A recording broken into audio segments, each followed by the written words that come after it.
Secretary of State for Justice. Yes, Lord Penny. I appear for the applicant with Alex Ruff-Keene and Annabel Lee, and Sir James Eadie and Benjamin Tankle appear for the Secretary of State. The Court will know that the question whether it is a breach of the Human Rights Act for Parliament to impose a blanket ban on assisted suicide has not become any easier since the decision of this Court in Nicklinson. Since that judgment, as the Court well knows, Parliament has declined to amend the law. Noel Conway is at the end of his life. He suffers from the progressive and wasting motor neurone disease. His breathing is dependent on non-invasive ventilation, NIV, for approximately 23 hours a day. The Court is very familiar with the facts. We say the case raises the... Is he by any chance watching the hearing? Not as... I don't know the answer. Yes, he is. He is watching this. Well, we should be conscious of that. Thank you. Lady, the case raises the same fundamental issues as the Court addressed in Nicklinson. Putting it very briefly, first of all, Noel Conway contends that because of the need to respect autonomy and dignity, the respondent must show a compelling justification for preventing a person of full mental capacity but physical incapacity from securing assistance to end their life when they believe that their continued life is incompatible with their personal dignity. And the second limb of the argument is Mr. Conway recognises, of course, it is essential to balance his interests against the need to protect the vulnerable. We say the answer, as my lady the President said in Nicklinson, and indeed Lord Newburgh said, and other members of the Court also mentioned, a procedure can be devised to ensure that a court pronounces whether the person has full mental capacity and whether his or her consent is voluntary, clear, settled, and informed. We say those principles are as applicable to terminal illness cases, of which this is one, as they are to locked-in category cases. Lady, my lords, we will not be asking the Court to specify the details of the procedure to be adopted. We say that is a matter for Parliament. Our submission, if leave were granted, would be that it is unlawful, breach of the Convention, for Parliament to take no steps in this context to create a procedure to recognise individual autonomy and dignity while protecting the vulnerable. I also accept it will be for Parliament to decide where to draw the line on the scope of the exception to the prohibition on assisted suicide. There are many options. Parliament might decide to adopt the criterion that the person concerned must have only 6 months or less to live. And I'm very well aware of the criticisms of any such criterion, although I would point out that Parliament itself, in a very different context, Section 82 of the Welfare Reform Act, makes a benefit dependent on whether a person is, quote, terminally ill, and defines that concept by reference to whether the person is suffering from a progressive disease, quote, and the person's death in consequence of that disease can reasonably be expected within 6 months. That's Section 82 of the Welfare Reform Act. But I recognise that Parliament may prefer a broader principle. It could, for example, recognise an exception allowing assisted suicide for a competent adult person who makes a voluntary, clear, settled and informed decision when they are suffering from a grievous and irremediable medical condition that causes enduring suffering that is intolerable to that individual.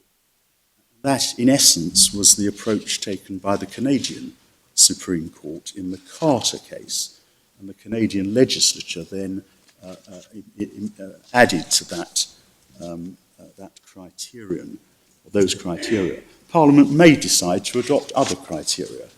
In my submission, that is a matter for Parliament. My Lords, I'm also aware, the Court will be aware, that the Court of Appeal explained, it's paragraph 54 of its judgment, that the Divisional Court had observed, page 50, it's on bundle page 56 if the Court wishes to look at this. The Court of Appeal noted, bottom of page 56, paragraph 54, if Mr. Conway wishes to die, he could lawfully act upon that wish by communicating his desire for his NIV equipment to be removed. And the Divisional Court then referred to effective symptom management. Of course, that can only be effective when his condition has developed to a state where the removal of the ventilation will bring about his death. Indeed. And the Divisional Court, in any event, my Lady, my Lords, I would point out, if one goes to the Divisional Court judgment, which begins at page 92, and if the Court would look, please, in the Divisional Court judgment at page 98, the Court will see the material to which the Divisional Court refers at page 98, paragraph 26, where an individual suffering from MND is reliant on continuous assisted ventilation. The process of dying, once NIV is withdrawn, usually lasts only a few minutes, although in some cases it may take a few hours, and in some very rare cases can take days. At paragraph 29, at the end of paragraph 29, there's the evidence that medication is used to ensure that the patient is not aware of the NIV being withdrawn and does not become uncomfortable or distressed. And then at paragraph 30, Mr. Conway does not regard this option for ending his life as acceptable. Then there's a mention of Switzerland, and the paragraph concludes, for entirely understandable reasons, he, that's Mr. Conway, wants respect for his dignity in the sense of being able to choose for himself the timing and manner of his death by means of being provided with assistance in the form of advice from professionals and drugs at a fatal dose, which he could administer himself. Lady, my Lords, Mr. Conway, I'm instructed, does not accept that the withdrawal of NIV, even at that late stage, as my Lord Kerr reminds me, which would be under heavy sedation, possibly for hours, or in some cases days, would be a dignified death. His instructions to me are that he is concerned that he doesn't know how he would feel under sedation, in particular whether the drowning sensation which he currently experiences when his NIV is temporarily withdrawn would occur, whether he would be able to hear his family talking to him or feel his touch, their touch, and none of the doctors can tell him for sure what are the answers to these questions. I say, if this point matters, that it is Noel Conway's dignity and autonomy that matters, not the view of the doctors or, with respect, the court. It's his life and his death, it's his dignity, his autonomy.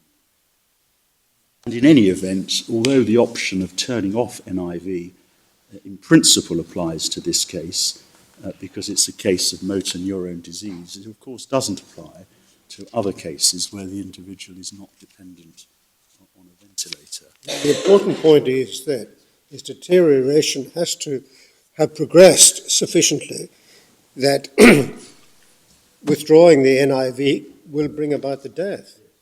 And that, as I understand the medical evidence, is not something about which one can be certain. Indeed. So we, for all these reasons, the Court's very, very familiar with the issues here. We invite the Court to say these issues are of considerable public importance. They do deserve further consideration by this Court. especially in the light of the various opinions that were expressed by members of the court, 9 judges in the Nicholson case.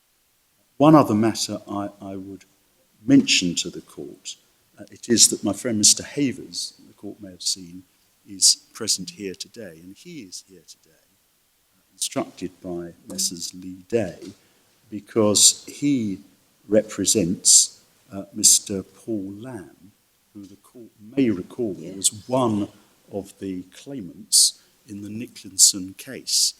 And if the court were to take the view that it would be helpful to the court not just to have one case being considered, if the court's minded to grant leave to appeal, but the court would be assisted by having the facts of another case before the court. Mr. Lamb wishes, if the court wishes to hear from Mr. Havers, he will say so. Mr. Lamb wishes to be joined as an intervener so that the court can have the circumstances of his case before the court. The court may recall that he is someone who's in a paralysed state, and the facts of his case are set out in Nicholson at paragraph 8 of the judgment, which is in the bundle at page 143. So it's not a case where it would be necessary to have a detailed fact-finding assessment. The facts of his case have already been the subject of assessment.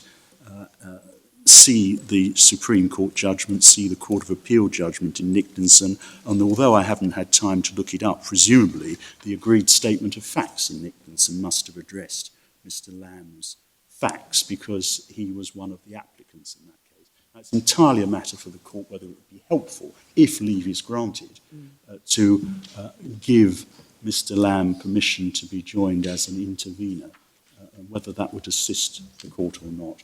Subject to any questions the court may have for me, those are the submissions I would wish to make today as to why we invite the court to grant permission. Thank you very much indeed, Lord Cannick. I think there are no questions. Sir James.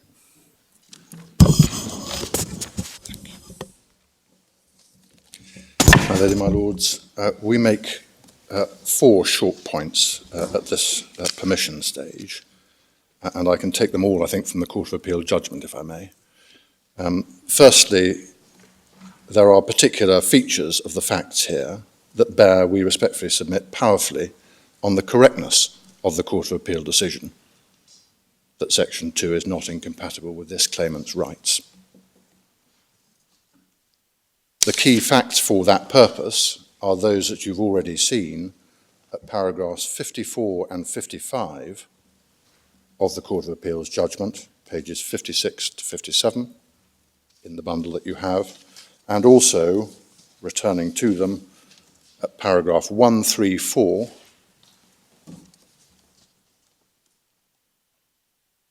and finally 177.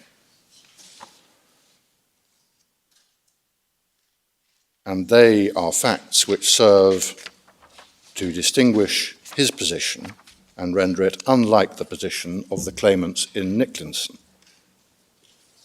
And in all of those respects, those differences of factual position tend to mitigate or lessen the Article 8 impacts of Section 2. My Lord Kerr raises the question about when someone will become effectively dependent on NIV, and we quite understand that, but the position, as I understand Well, it... I think Mr. Conway is effectively dependent on it already.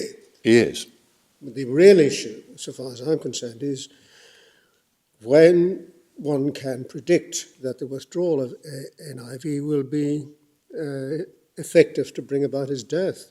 My Lord, as ever, when a question is raised at this stage, it's a bit difficult to give a definitive answer without going back to the evidence. We've done the best we can in the minute or so that we had to check that, but the position is that Mr. Conway is dependent, as my Lord rightly indicates, because he's on NIV for 23 hours a day. My understanding is that the evidence before the Divisional Court and the Court of Appeal from Professor Full, F-A-U-L-L, was that an individual is, quote, dependent on NIV when they need to use that system for at or above 14 hours a day. And so it may not be a question so much of predicting when they hit that level as to when, in fact, they reach that 14-hour period. Yes, but by definition, if he's only dependent on it for 23 hours a day, that leaves an hour when he survives without it. That's true. That's true. But which is what is behind. Yes, but the issue to which this goes is the extent to which he could end his own life. And you will have seen that the evidence and the facts in that respect are different as between Nicklinson and this case. And they're also different because of the nature and advance, which was the other feature mentioned by the Court of Appeal in paragraphs 54 and 55, of the palliative care that deals with that. Now, of course, in life there are no guarantees. My learned friend Lord Panic is entirely properly points out on instruction, it appears, the concerns that Mr. Conway has, but that there have been the sort of advances in palliative care that the Court of Appeal identified was a matter of fact on which the Court of Appeal and the Divisional Court made findings. That's why I gave you those references to the Court of Appeal's judgment. That's the first point, anyway. Well, what the Divisional Court said was that where NIV is stopped in a person with MND, and these are the important words, whose muscular deterioration is such that he cannot breathe without assistance, death follows shortly afterwards. But even that statement was qualified because in some cases it may take a few hours, and in rare cases it may take days. So first of all, we've got to establish whether or not Mr. Conway's condition has progressed to the state where, conventionally, if NIV is withdrawn, he will expire within a few hours. That, as it seems to me, isn't clearly established. But secondly, we've got to have some sense of whether he might fall into the rare category and just how rare that is. Those seem to be at large. Well, as I say, my understanding of the evidence is, and the position in which this case reaches this court on the facts, if NIV is withdrawn, there may be a debate about precisely how long it will take Mr. Conway to die, but he will die within a matter of hours or days, as my Lord points out. Secondly, the advances in palliative care mean that that process, however long it takes, is capable today of being managed a great deal more sympathetically and effectively than it was in the past. And so this case is different from the cases that were being considered in Nicklinson, whereas the court will recall you were dealing with a series of cases in which the individuals concerned were suffering from locked-in syndrome or something equivalent to it, and therefore facing a very prolonged period of suffering which could not properly and sensibly and effectively be mitigated and managed by care, palliative or otherwise. Those are the features I distinguish. Of course, I recognise that it may be that those features are not on their own sufficient to distinguish the matter, which is why my second, third and fourth propositions are going to delve into points of principle, given that you are here to address whether the Court of Appeal in fact erred in principle. That's the issue that arises on... Only here to decide that, Sir James. I mean, there are other issues to be determined. Whether the Supreme Court should consider this matter at this time. Yes. Of course. So the test is general point of principle which the Court of Appeal which the Supreme Court should consider at this time. Yes, quite. But that depends, we respectfully submit, in the first instance upon identifying an error of principle. Anyway, that's the first submission which relates to the facts. The second submission that we make is that the Court of Appeal applied the correct approach to the issues surrounding the appropriate ultimate primary decision maker and the respect to be accorded to the decisions of Parliament. And there doesn't appear, from my learned friend's oral submissions, to be much, if any, dispute about that. But lest it be suggested, the Court of Appeal did not abandon or ignore their duty and function to determine claims that legislation breaches human rights. That they did not do so is absolutely plain from paragraphs 129 and 179 of their judgment. They applied, in that respect, a principled approach which, as they themselves expressly noted, was common ground between the parties before them. See paragraph 130 of their judgment. So the 130 approach was the one that they applied, and they then analysed, where they said it's common ground that the respect due to Parliament in this context will depend upon all the circumstances, including the nature of the subject matter and the extent to which the legislature or the judiciary could claim particular expertise or competence, citing Lord Bingham in Countryside. That's 130. They then analysed in their judgment that subject matter and the respective institutional competencies in play, and one may add also the considerations of democratic accountability to determine the precise breadth or margin of respect that should properly be accorded under the Article 8 analysis to Parliament in our domestic re-G world. And the key factors that they identified were, we also submit, plainly sufficient to support the conclusion that the respect to be accorded by the courts to Parliament was very considerable. And they were, in a nutshell, the basic nature of the decision to be made about Section 2. See paragraph 135 if you're in the Court of Appeal's judgment, supported as that paragraph is by the citations from Lord Justice Hoffman in Bland, and particularly the famous passage from Lord Steyn, cited at 137 of their judgment, but also relying upon the nature of the decision to be made and of the issue from the Nicklinson decision, as you see from 138. So the basic nature of the decision was the first port of call in terms of that analysis. The second feature that led to a broad margin to be accorded to Parliament was the fact that at almost every level, the issues, including the issues surrounding the suggested alternative scheme or schemes that it is said would be the only proportionate solution to this set of issues, at almost every level, those issues were enmired in controversy.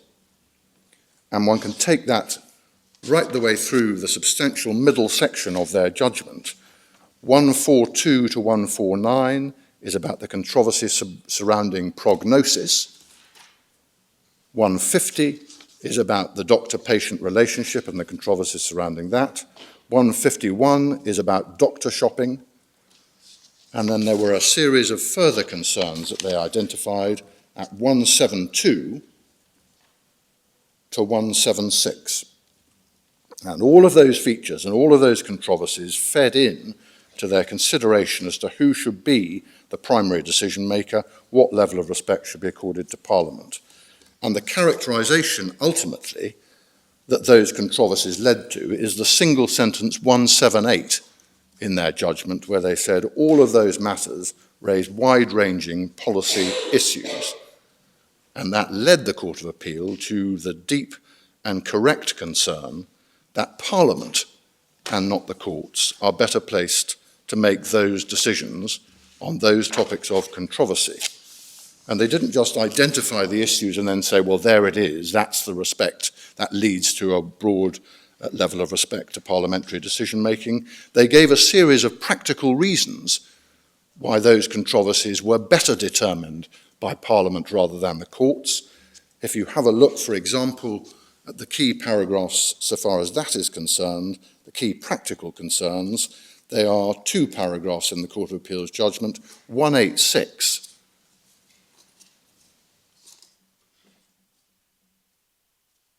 and 189. I suppose, Sir James, Lord Panic would say, yes, that all of those matters are matters that would require to be determined in any scheme that desired to give proper effect to the convention rights of individuals, such as Mr. Conway, such as Mr. Lamb. And they are, of course, matters for Parliament. That's the whole point about a declaration of incompatibility. Well, my lady, this goes to the as my lady I know will be well aware, this we respectfully submit on the Court of Appeal's analysis and on our submission goes to the prior question, which is whether or not Section 2 in its current form is itself incompatible. Well, that's the point, isn't it? All of those issues go to, yes, Parliament would be the right place for the scheme to be devised, if such a scheme were to be devised. The issue is whether the current state of the law is a disproportionate interference. It is indeed. With Article 8 rights. It is indeed. And none of those issues necessarily answers that question. No, but what it does do is to indicate that when answering the question, is Section 2 in its current form incompatible with Article 8 rights, you apply a respect to parliamentary decision-making that has already been happened. It won't surprise you to hear that when I come to my third submission, which I will do very, very shortly, it's going to just be before that... you do come to it, I mean, there is a dichotomy here. First of all, the all-embracing blanket nature of Section 2. And secondly, if it is incompatible, what is to replace it?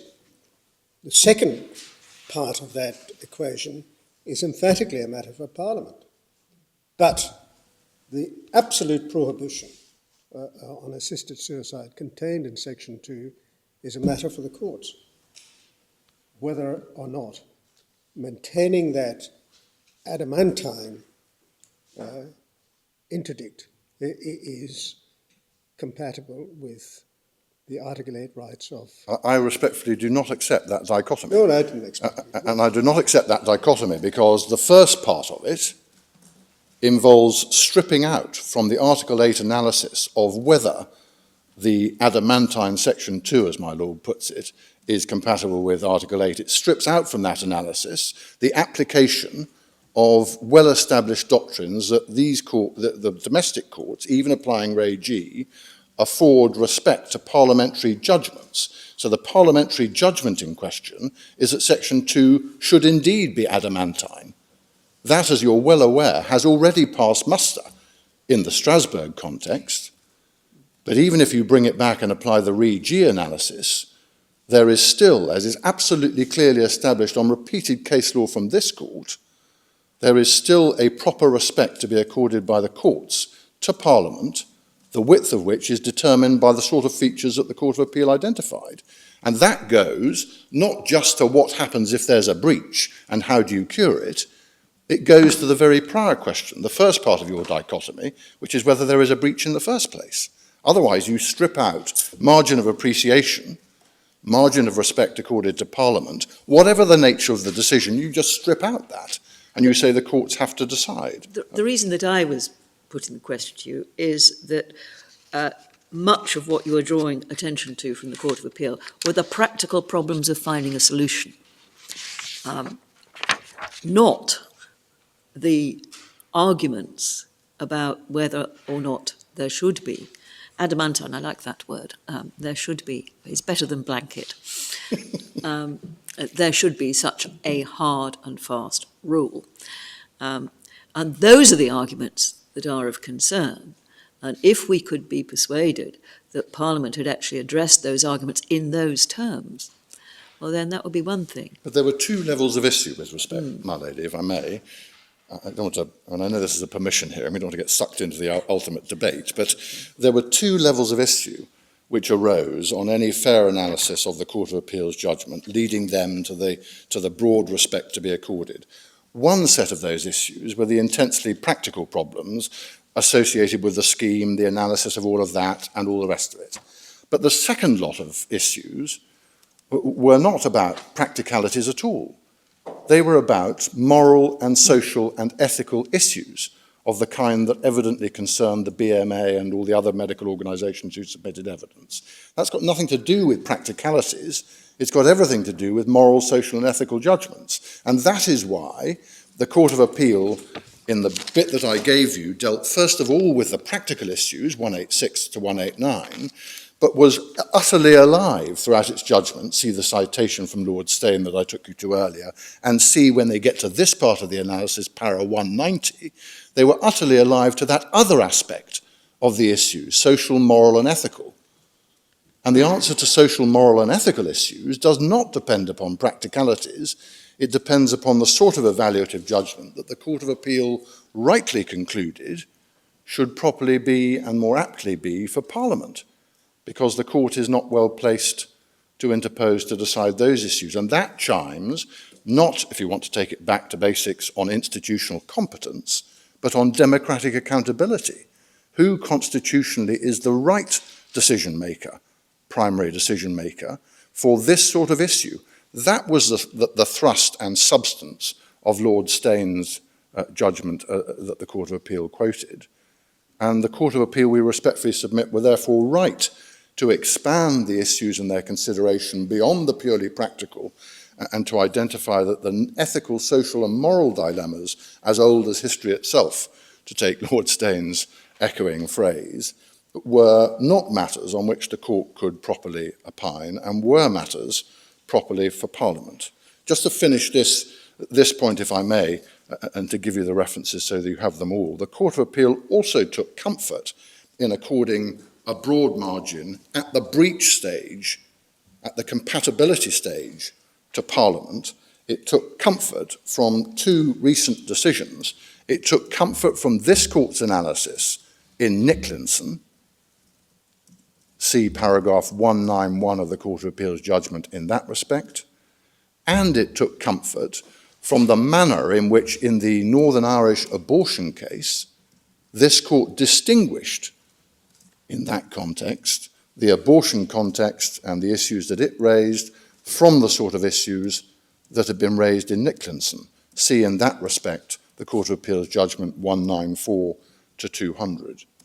And note finally in this respect that the European Court of Human Rights itself, as the Court of Appeal noted, has specifically and in the clearest terms acknowledged that it is entirely acceptable under the ECHR system at the domestic level I identify. This isn't the circularity point that is answered by Ray G. At the domestic level, it's entirely acceptable to accord that degree of respect for those sorts of reasons to the legislature. It did so in Pretty, Court of Appeal, paragraph 16, and it did so again when Nicklinson went on exactly this point to Strasbourg. It was said that the courts had abdicated their responsibility and left it all up to Parliament. The Strasbourg court said they didn't do that, but in any event, it's fine to accord that level of respect domestically to the legislature. See Court of Appeal judgment, paras 17, and especially on Nicklinson in the UK, paras 37 to 39. So that's the second submission. They applied the correct approach to the domestic respect accorded to the legislature. Thirdly, which was a submission I was about to flag when my Lord Kerr asked me the question. Oh, I'm sorry, Sir James. Don't worry. I have a habit of doing that. Don't worry. Parliament had and has in fact repeatedly considered the issues, including post-Nicklinson. The whole history of the legislature's consideration of this set of issues is set out in detail in their judgment. See paragraphs 10 to 11, 18 to 26, 30, 32, and in particular, because it might be thought to be at least a little constitutionally unfortunate for this court to have left the matter back to Parliament in Nicklinson, for Parliament then to have considered it, and for this court to then be grappling again to say, well, it doesn't matter what you did last time, it's still incompatible. But see post-Nicklinson, the Court of Appeal judgment, paragraphs 41 to 48. That's a very short third submission. The fourth submission is a little bit longer, but not much. It is plain, we submit, that Parliament could properly, and within the respect to be accorded to it, reach the view that Section 2 should stay in its current form without violating Article 8. And that, in very brief summary, is because the Court of Appeal were plainly right to conclude that there was a variety of different interests and aims in play in this sphere which required to be balanced, see 135 of their judgment. They were plainly right to conclude that there was, in their wording, see 152, a significant preponderance of medical opinion against the proposed change. And they set out that virtual unanimity amongst the medical profession for no change, up to paragraph 159 in their judgment. And they returned to it in the context of the advantages of having a clear and well appreciated line for the medical profession and others at 176. It is equally clear, and appears to be uncontested, that there is a powerful and credible case on, as they put it at 160, the potential for indirect coercion or undue influence, culminating on this point with Lord Bingham at 163 of the Court of Appeal's judgment. The Court of Appeal considered with conspicuous care the alternative scheme that my learned friend, for the purpose of this permission application, joyfully abandons, but was absolutely at the heart of the submissions on the claimant's behalf in the Court of Appeal. But they considered that alternative scheme involving court decisions and so on with conspicuous care. See paragraphs 52 and following in the judgment. And it was that led them to identify, at almost every level, all the controversies that existed, leading, if I may respectfully so submit, to the thoroughly measured ultimate conclusion on this issue at paragraph 171 of their judgment. They considered finally on the evidence the position in other countries, and if you wanted a crisp summary of where that comparative position had reached, you probably have it most crisply in the citation from Lord Mance in the Northern Ireland abortion case, drawing the contrast between that situation and our right to die situation at 199 of the Court of Appeal's judgment, where they record Lord Mance noting that the United Kingdom's approach to assisted dying reflected a similar approach across almost the whole of the rest of Europe. And that, we respectfully submit, was accurate on the evidence. There were 2 or 3 other countries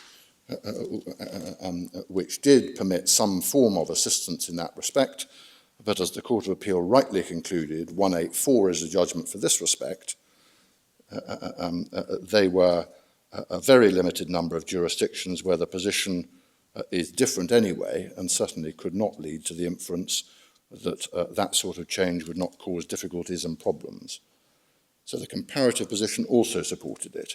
And finally, and for good measure, and this is the last point I make, they noted that the accepted position, see paragraph 56 of the Court of Appeal's judgment, the accepted position was that the European Court would decide, because they already had done, that the Section 2 prohibition in its hard-edge form is not incompatible with Article 8. See paragraph 56 of their judgment. So we respectfully submit that for those 4 reasons, and recognising as the Divisional Court and the Court of Appeal judgments both did, and as we do, and have consistently done, recognising the difficulty and anxious nature of this sort of case, we do respectfully submit that this is not a proper case for this court to grant permission. Thank you, Sir James. Thank you. Lord Panic. Very briefly, my lady. First, Sir James relies on the particular facts of this case. I addressed those facts in opening. Mr. Conway is dependent on NIV. If NIV is withdrawn, then at some stage he is going to die. He doesn't know whether it will take hours or possibly days. And as I indicated, he, Mr. Conway, and it's his life, his death, does not regard that as consistent with his dignity. And I made the point that if the court wishes to hear also from a person who is facing prolonged indignity, Mr. Paul Lamb can be made an intervener. Sir James's second point is that he says the Court of Appeal applied a correct and principled approach. But of course the issue of principle remains. And the issue of principle is whether the respondents can justify a blanket ban on assisted suicide. And that depends on this court's judgment, if leave is granted, on what is the appropriate balance between autonomy and dignity on the one hand, and protection of the vulnerable and moral issues on the other hand. And I don't pretend that is an easy question to answer, but I do say that it is a question for this court to consider, and in answering that question, of course, the court will also have to address how much weight it should give in this context to the views of Parliament. That's the issue. The issue has not gone away. Those issues were the subject of a variety of views by this court in Nicklinson, and I anticipate it would not assist the court at this stage for me to rehearse the competing arguments. We were all there. I don't suggest it's an easy issue. It's not. It's an extremely difficult and an extremely important issue. If the court were persuaded that a blanket ban is a breach of the Human Rights Act and a declaration of incompatibility were to be granted, then it is a matter for Parliament to decide how to respond, if at all. Parliament would have no duty to respond. Sir James's third point is that Parliament has considered the issues raised since Nicklinson. I remind the court, it knows this very well, the plurality of this court suggested that the court may well need to revisit the issue of principle after Parliament had an opportunity to consider the matter. I say, with great respect for Parliament, it is for the court to address the legal position, of course, giving such weight as the court thinks appropriate to the views of Parliament. And fourthly, Sir James said there is evidence on the danger of indirect coercion. I remind the court that in Nicklinson, my lady the President said that the issue is one of principle, not one of fact, paragraphs 318 and 320.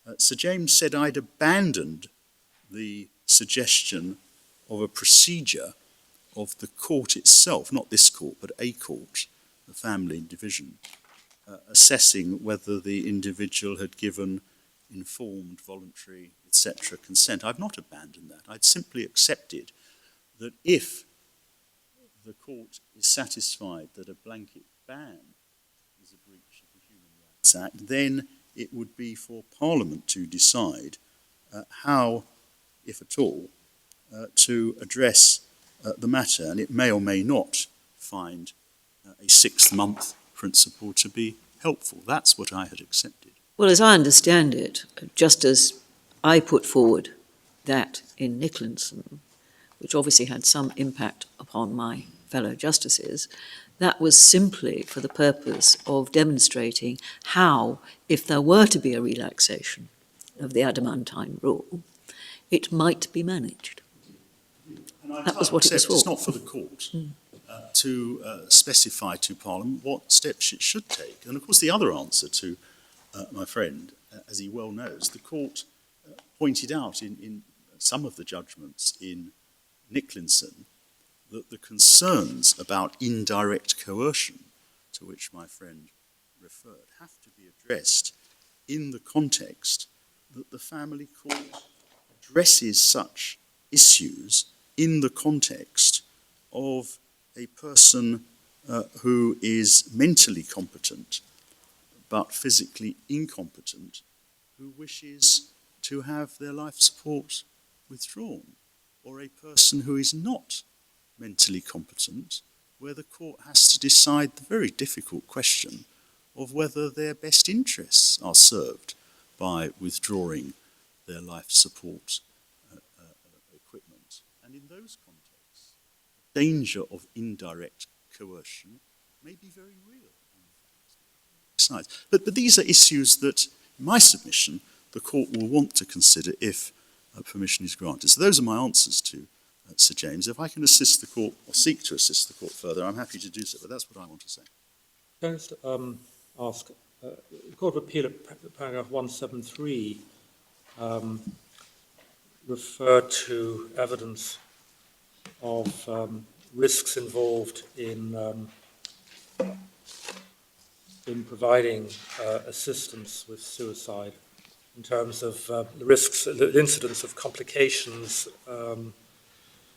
and the lack of success that occurred in a proportion of cases in Holland and Oregon. I take it that evidence is not disputed. There was a wide variety of evidence relating to the position in a number of foreign jurisdictions.